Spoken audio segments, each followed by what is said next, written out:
Es muy grato tener aquí en Puntos de Vista, el programa de los líderes de opinión de Pereira y Risaralda, al doctor Alejandro Gaviria, exministro de Estado, escritor, un antioqueño prominente que nos honra con su visita en la ciudad de Pereira a raíz de la Feria del Libro y su libro Explosión Controlada, un título muy explosivo, muy llamativo. Les preguntaba al gran amigo del doctor Alejandro, aquí en Pereira, al doctor Hernán Duque, el dermatólogo, que si ya había leído el libro Explosión Controlada y me dice que lo tiene controladamente leyéndolo. Doctor Alejandro, muchas gracias por aceptar esta invitación de Puntos de Vista.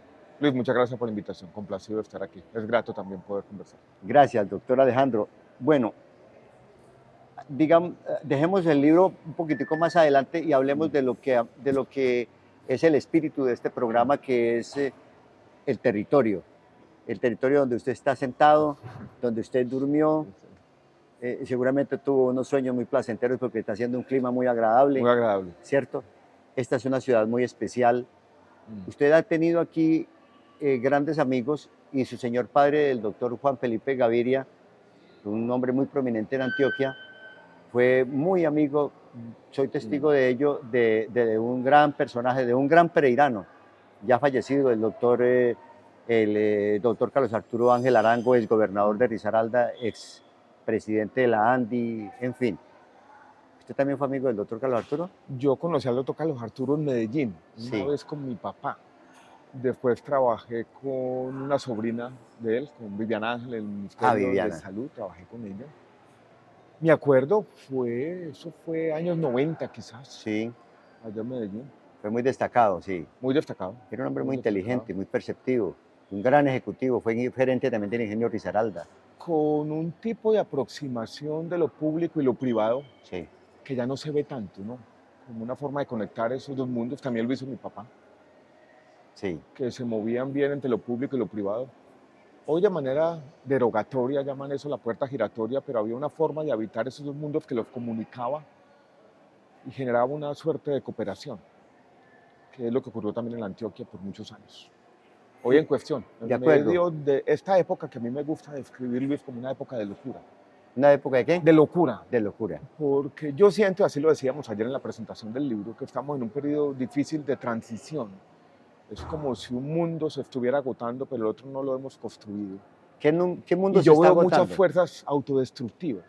Perdóneme, doctor Alejandro, ¿qué mundo, de manera sintética, qué mundo se está agotando y qué mundo viene o ve? En el tema económico, yo creo que hay una forma de producir y consumir que se están agotando. Hay formas del capitalismo que tuvieron un desarrollo en la segunda mitad del siglo XX que ya son más problemáticas. Hay cierta desconfianza con la democracia que está creciendo en todas partes. Y con las instituciones. Con todas las instituciones. Hay cierta creencia arraigada, sobre todo en los jóvenes, que quienes tienen el poder no son dignos para eso. Que están podridos. Completamente. Y en parte razón. Hay una crítica que tiene razón a este mundo. Y por eso están yendo muchos jóvenes del país, porque dicen que aquí no hay oportunidades para ellos, que estos todos son unos políticos corruptos, cosas de esas, ¿no? Yo tuve una conversación con mi papá, ahora que usted hablaba con mi papá. Tenía yo 16 años, que es la edad que tiene mi hijo menor hoy en día. Y él me dijo una frase, me dijo, para que usted le vaya bien en la vida, tiene que ser un buen profesional. Y lo que me estaba diciendo era, usted termina el colegio, va a la universidad, hace una carrera, se instala en una profesión liberal, es un buen profesional, es una persona juiciosa, le va a ir bien. Allá lo buscan. Eso no va a pasar hoy. Ningún joven cree en eso. Ese mundo se acabó. La humanidad ha creado su propia obsolescencia. La forma como está cambiando el mundo del trabajo es rapidísima. Ellos lo han identificado, los jóvenes. Lo están identificando, claro. Saben que viven en la incertidumbre. Quieren carreras cortas, rápido, todo. Y saben, yo creo, o intuyen muchos de ellos, que la educación ya es para toda la vida, que van a vivir en un mundo de ajustes permanentes, van a tener que hacer una adaptación permanente a distintas formas de vida, que tienen que ser más globales. Yo crecí en un mundo muy parroquial, que era la Medellín de los años 70 y 80. Ajá. Igual yo en Pereira, sí. Yo recuerdo que yo había tenido un primo mío, hijo de una hermana mayor de mi mamá, y él se fue a vivir a Estados Unidos. Y llegó y quiso ser fotógrafo. Y recuerdo que él en algún momento invitó a un amigo que había conocido en Nueva York, y llegaron allá y hablaban inglés todo el tiempo. Y a mí eso me daba una especie de risa, como de otro idioma. Era un mundo muy parroquial, muy provinciano. En parte una economía muy cerrada, que eso había sido un error de Colombia. Los Sí. empresarios habían cerrado al mundo. Y en ese mundo de los años 70 estaba creciendo el narcotráfico, que transformaría nuestra sociedad por siempre. Lo recuerdo perfectamente. Yo recuerdo Y eso me inclusive, marcó a mí. yo recuerdo inclusive a Pablo Escobar de automovilista en el circuito central gran colombiano. Estaba, creo que todavía no se ha identificado, sino que él andaba con una gente de Antioquia en esa época, en esas carreras y ahí empezó todo el... Ese mundo era tan provinciano que las carreras de automóviles eran de Renault 4 nomás, y Pablo Escobar tenía uno. Yo escribí una columna de prensa acerca de eso. Después estuve a punto de ser asesinado en Medellín en el año 1989, cuando ya el narcotráfico había llevado al desorden y a la locura. En Medellín había 200 asesinatos en un fin de semana. Y yo salí de Medellín en una búsqueda que no ha terminado quizás. Y cuando me fui a los Estados Unidos a estudiar mi tesis de doctorado, la escribí sobre la violencia del narcotráfico y la forma como esto había cambiado nuestra sociedad quizás para siempre. Sí, señor. El doctor Alejandro Gaviria, desde mi opinión y mi perspectiva periodística, yo lo veo como un hombre de una formación universal esplendorosa.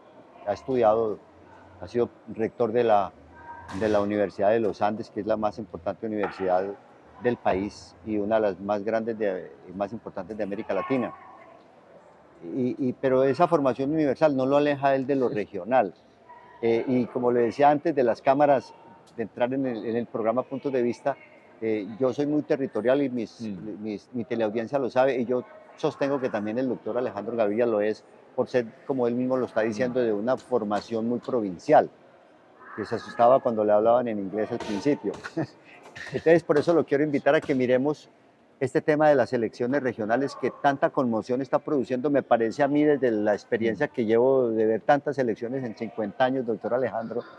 Esta las está viendo distintas. Yo las veo completamente diferentes y estoy sorprendido con el impacto que tienen estas elecciones territoriales o regionales en el contexto nacional, el tema del gobierno nacional, qué va a pasar con la economía, que acaba de terminar el Congreso de Analdez aquí en Pereira hace 2 semanas, y una de las conclusiones es que el desarrollo debería hacerse desde los territorios, ¿cierto? Hablemos de eso después de este mensaje, doctor Alejandro, por favor. Muévete sin ruido y sin emisiones. Con la seguridad de nunca quedarte sin carga. Energía de Pereira. El futuro es ahora.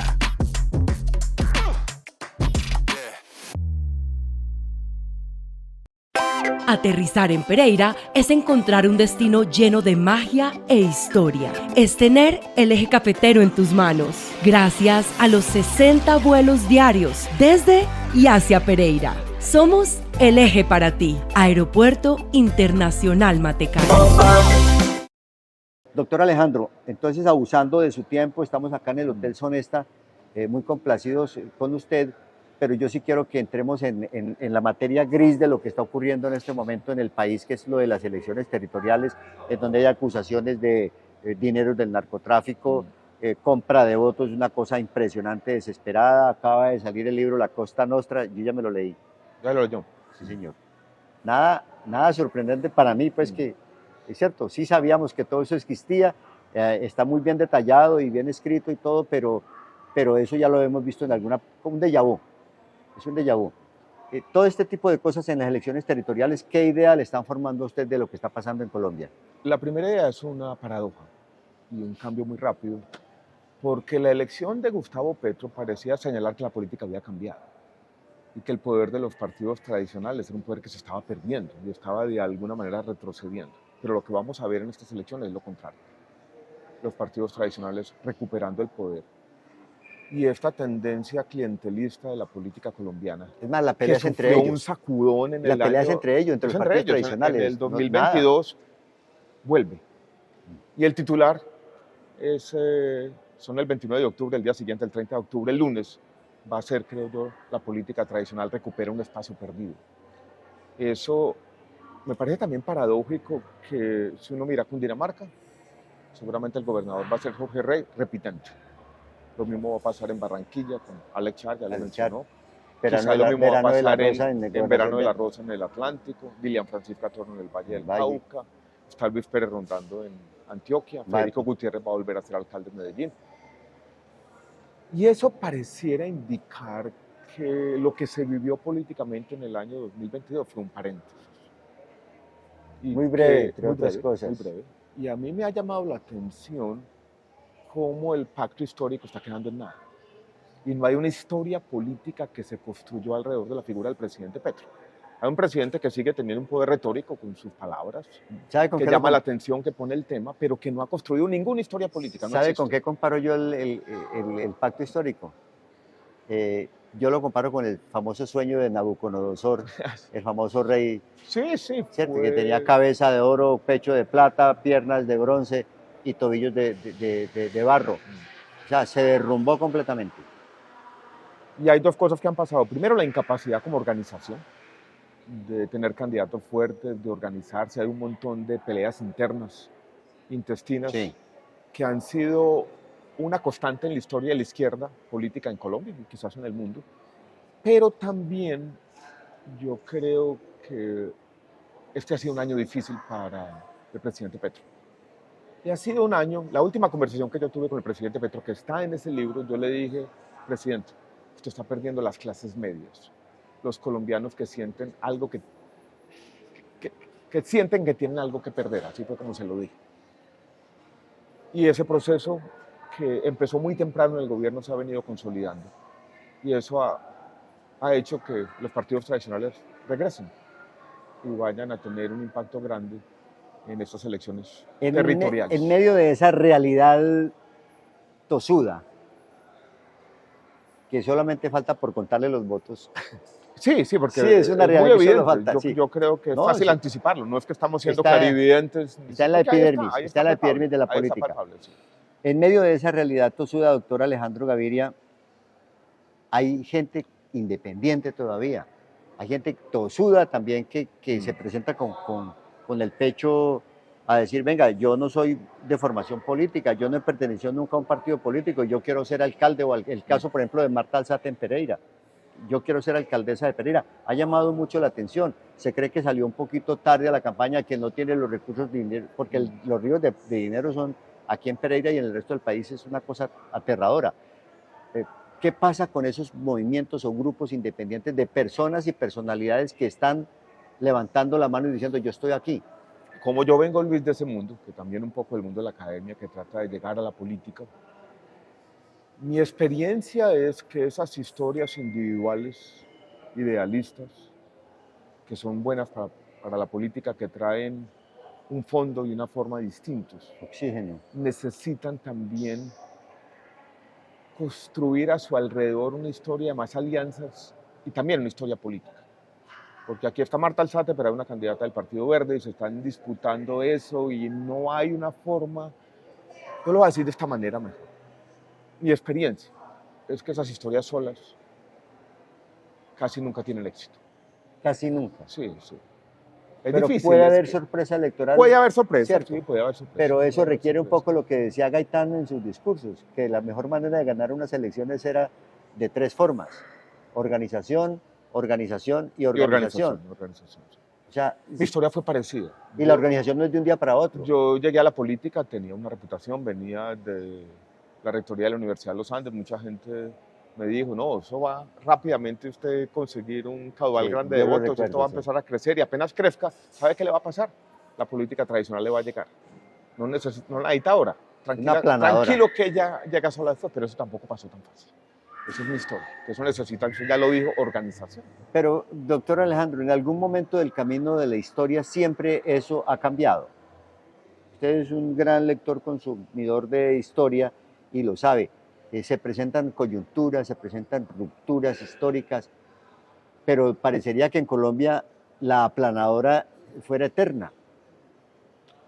Lo que pasa es que la política en Colombia, sobre todo después de la Constitución del año 1991, terminó paradójicamente reforzando ese clientelismo tradicional. Así. Y se generó esa especie de círculo vicioso de que una campaña al Senado, una campaña a la gobernación vale un montonón de plata.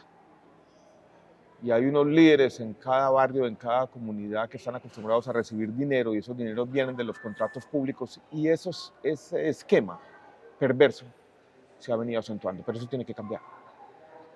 Volvamos a una parte de la conversación. Yo creí que la llegada del presidente Petro, que en parte fue una crítica a eso, a esa forma de corrupción de la política ya institucionalizada, iba a cambiar. Pero nos dimos cuenta que esa lectura quizás fue ingenua. Pero toca seguir en la lucha, no podemos claudicar, ¿no? Una política distinta la necesita el país. La lucha política es permanente. Es permanente. Y yo creo que no es lineal. No es que diga uno cruzó un umbral y esto cambió para siempre, no. Tiene titubeos, tiene retrocesos, tiene momentos donde hay formas de esperanza o ilusión que prevalecen, pero van extinguiéndose también. Yo tengo también, Luis, tal vez un sentido, ¿cómo llamarlo?, exceso de realista al entender la vida en general y la política también. Esto es difícil, es complejo.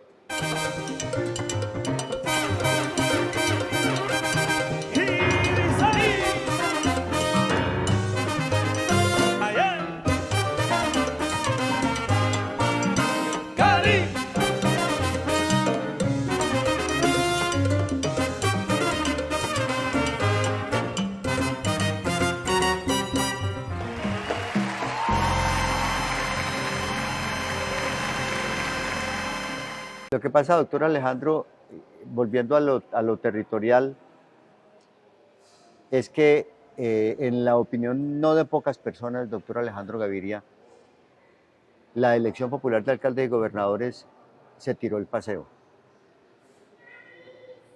Eso fue una opinión cuando fue primero lo de alcaldes en los años 80 y fue gobernadores en la Constitución. Sí, señor. Que yo he repetido muchas veces. Pero seamos claros, Luis, eso no tiene marcha atrás. No, ya no tiene marcha atrás, pero y sí esa cambió. Es la democracia. Cambió ciertas cosas, pero abrió otras también. Volvamos a... Colombia construyó algunas historias territoriales exitosas. Y hubo grandes desarrollos. Bogotá mejoró su infraestructura. En Medellín hubo un cambio también importante liderado por políticos independientes. En Bucaramanga pasó lo mismo. En Cali también. En Cali también. Yo creo que esa fue... generó tal vez una desigualdad, no ha sido igual en todas partes, pero no solo fue negativo, eso es un poco lo que quiero decir, tuvo consecuencias también positivas y fue en algunas regiones y ciudades y lugares de Colombia una fuerza modernizadora también. Pero el país no se ha adaptado todavía a la elección popular de alcalde, ¿cierto que no? Es que en Colombia tenemos una paradoja, y es que tenemos más democracia que Estado. Y esa profundización democrática, cuando no hay un Estado detrás, hay tan pocas capacidades construidas, lleva a fenómenos clientelistas y a estos problemas de la democracia que han sido una constante, que han sido parte de nuestra conversación. ¿Y el principal problema de las elecciones democráticas sigue siendo el dinero, doctor? ¿El que más dinero tenga más opción tiene? Sigue siendo, es de dónde viene ese dinero. Ese dinero viene de lo público, entonces sigue siendo, sí, la corrupción, el clientelismo y la presencia de candidatos que alimentan sus aspiraciones políticas no con las ideas, sino con esas formas corruptas de y estamos muy lejos, doctor Alejandro, de la financiación de las campañas políticas por parte del Estado, financiación 100% o algún modelo distinto del que tenemos. El problema, Luis, es que uno puede decir hay financiación solamente del Estado, pero usted cómo controla que tras bambalinas no haya financiación privada. No tenemos un Estado omnisciente, las autoridades no pueden controlarlo todo. Y hoy buena parte de la financiación de las campañas no es la que se presenta en las cuentas que van al Consejo Nacional Electoral, es la que nunca se presenta. A mí me sorprende un poco, doctor Alejandro Gaviria, cuando usted habla de esos problemas que tienen que ver con la moral, con la ética en política, ¿cierto? Que es tan precaria, pero existe, ¿cierto? Y uno creería que ese es un fenómeno nacional, que es que los colombianos, como decía un amigo que ya falleció, que tal vez el doctor Hernán Duque lo conoció, a Jaime Castaño Torres, que decía que a los colombianos nos gusta lo inmoral, lo ilegal y lo que engorda.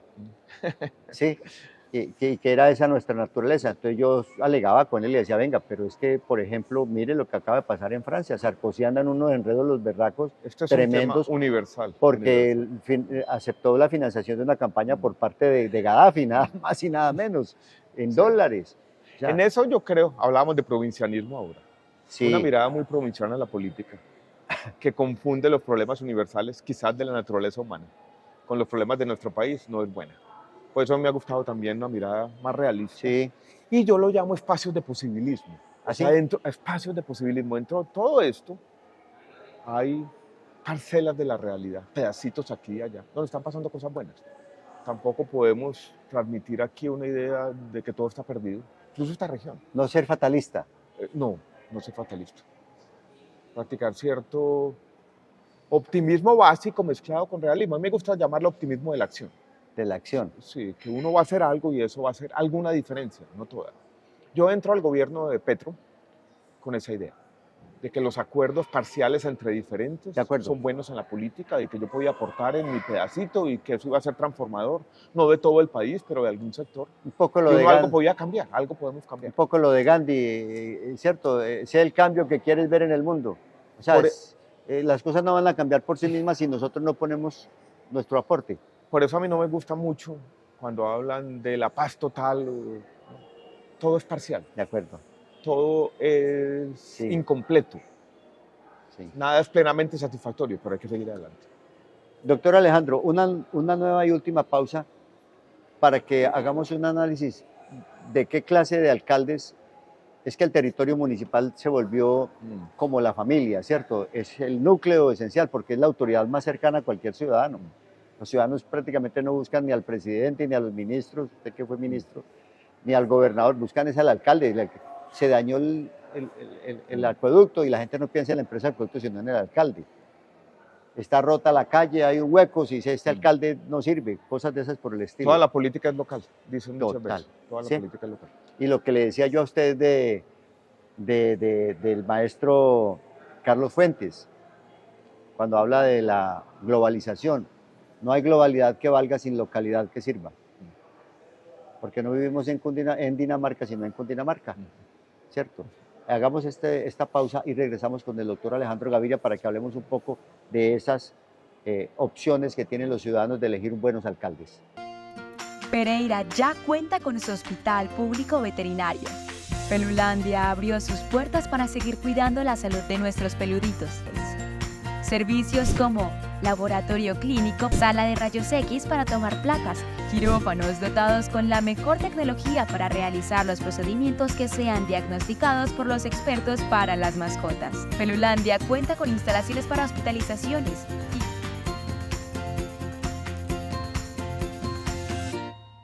Doctor Alejandro, le repito la pregunta o el planteamiento que le acabo de formular antes de la pausa. ¿Cómo debe pensar un ciudadano para que tenga la opción de elegir la mejor opción, el mejor alcalde o la mejor alcaldesa en este caso? Yo siempre he creído, primero el conocimiento. Un alcalde tiene que conocer las finanzas de los municipios, tiene que entender cuáles son los recursos que tiene. Una labor fundamental de los alcaldes es ir consolidando la estructura fiscal de los municipios, aumentar el recaudo, ver qué pasa con el sistema general de participación.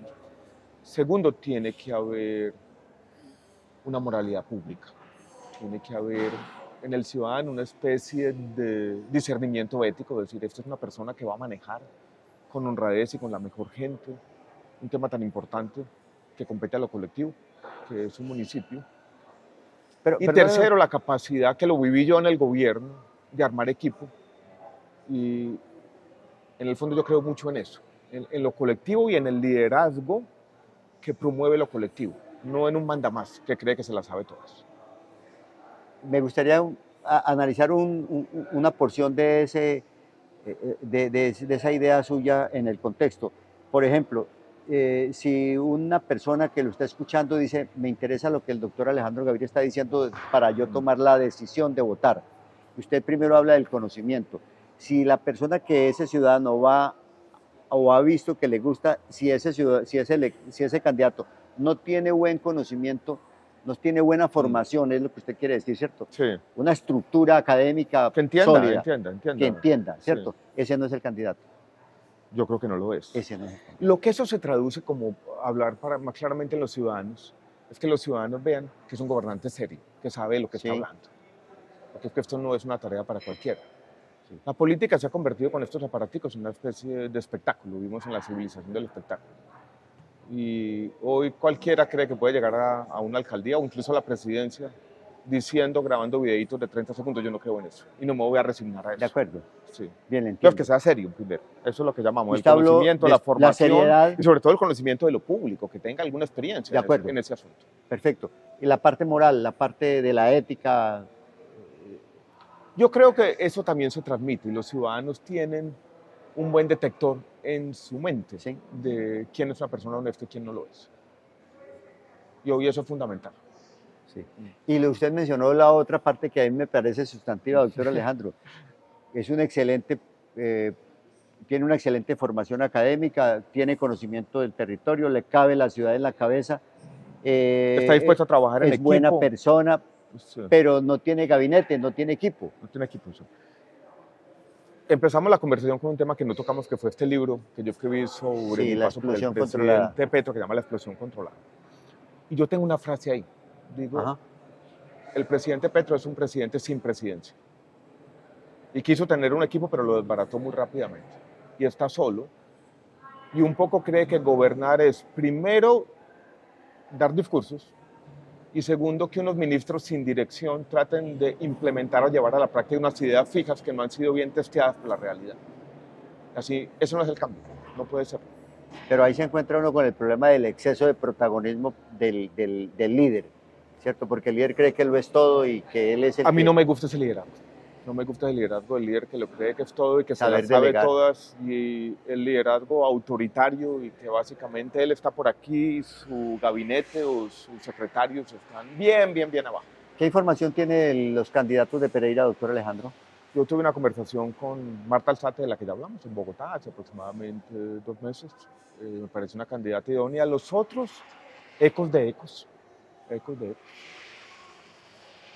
¿Y qué ¿Qué opinión se llevó? Tengo información sobre la estructura política y lo que hay detrás, y digamos, la historia política de Sí. la ciudad de Pereira y del departamento de Que no- Risaralda. que Esa la no- conozco bien. Esa la Que no conozco cambia bien. mucho del resto del... No ha cambiado mucho, no ha cambiado mucho. Con sus dos vertientes tradicionales, conservador y liberal, que siguen Sí. siendo, con el partido de la U por ahí flotando. ¿Qué opinión se llevó de la candidata Marta Alzate? Excelente opinión. ¿Sí? Sí, porque ella tiene un doctorado, le gusta la literatura. Hay tantas afinidades que Es ingeniera civil, ¿no? ingeniera civil como yo, Sí, sí, con experiencia en lo público. eso es muy importante, ¿no? Tener algo de experiencia en lo público. Es difícil cuando uno está en Bogotá venir a dar opiniones detalladas sobre cada uno de los candidatos. Yo me cuido un poquito de eso porque creo que tampoco está bien. Pero con la doctora Marta estoy seguro que ya lo podría hacer muy bien. ¿Le ve posibilidades de ser alcaldesa o qué? Lo que pasa es que no tengo información sobre las últimas encuestas y lo último que está pasando. ¿Y las encuestas sí le pegan a eso? No pasará A como veces con... sí, a no pa- veces no pasará no, como a con- veces sí, a veces no. No pasará como con Sánchez en España, que lo veían Todo el lejos, mundo anunció la derrota y lo sorprendió en el lo último momento. lo sí. encontraron muerto, pero... Incluso en Argentina, en las últimas elecciones, Claro, Milei con estaba Milei. por allá de tercero y salió de primero. Confiemos de que que las encuestas le den se la- equivoquen esta vez. por la independencia, ¿no? Porque pues es Mm. que tener una maquinaria tiene sus ventajas, pero también sus desventajas en un mundo cada vez mayor informado. Y mal- yo mal creo informado. que hay cierta independencia de los ciudadanos que ocurre a último momento. Camino a la urna. Sí, exacto. Cierto decir, yo me alejo de toda esta cosa y yo voy a votar porque me la gana. Eso se está dando como cada vez como... Pues ha ocurrido muchas veces, ¿no? Ha ocurrido muchas veces. ¿De qué depende que un ciudadano piense así? Que sea consciente, que tenga una toma de conciencia de su autonomía y de que esa es una decisión de él nomás y que la democracia se basa en eso. Y de, En ese lugar común que se llama el voto a conciencia, ¿no? y de su responsabilidad con el territorio que habita. Ah, claro. Eso parece clave, ¿no? Esa toma de conciencia de que básicamente hay una responsabilidad en la democracia, no solamente de los políticos, sino también de los ciudadanos, es fundamental. Fundamental. Doctor Alejandro, ha sido muy grato Muchas gracias por la conversar, invitación. porque Muchas esto gracias no por la parece una invitación. entrevista para nada. En algún momento yo lo estaba entrevistando, hermano. Sí, en serio. Muy amable. Muchas gracias, Me don Juan encantó Luis. saludar al doctor Alejandro Gaviria aquí en el Hotel Sonesta. donde hemos concertado esta reunión porque queríamos conocer su opinión sobre el entorno político que está ocurriendo no solamente en Colombia, sino también en todo el territorio. Muy amable. Estamos en la Feria del Libro y yo voy a hacer una conferencia ahora sobre Álvaro Mutis. Y Álvaro Mutis hablaba mucho de la tierra caliente, lo que él era de la tierra caliente. Él era de Cuello. Él era de Cuello, Tolima. Tolima, pero cuando hablaba de la tierra caliente, hablaba de la tierra de la caña, del cacao, del café y del plátano, Ajá. que son 1.200 metros. Y feliz de estar en tierra caliente. Sí. La tierra caliente mutusiana, esa especie de lugar imaginario de los afectos, ¿no? Ese es otro tema para otra entrevista. Para otra entrevista, sí. ¿Cierto? Porque ahí entramos entonces con esa geografía colombiana del que el Caribe es una cosa y que el Pacífico Sí. es otra, que el Caquetá es otra. Yo conozco mucho el Caquetá, mi familia vive por allá. Mutis hablaba mucho de eso. Las tierras bajas era el Sí. Caribe, ¿no? La selva, con lo que tiene de misteriosa y amenazante la tierra caliente, y la otra, la tierra fría, el altiplano, ¿no? Aquí nos podemos quedar todo el día con el doctor Alejandro Gaviria, quien es un gran conocedor de la geografía colombiana y del humanismo que rodea al pueblo colombiano. A la amable audiencia de Puntos de Vista, el programa de los líderes de opinión de Pereira y Risaralda, muy amables, muy queridos por esta confianza y credibilidad en este periodismo que estamos desarrollando acá en este programa Puntos de Vista. Hasta una próxima oportunidad.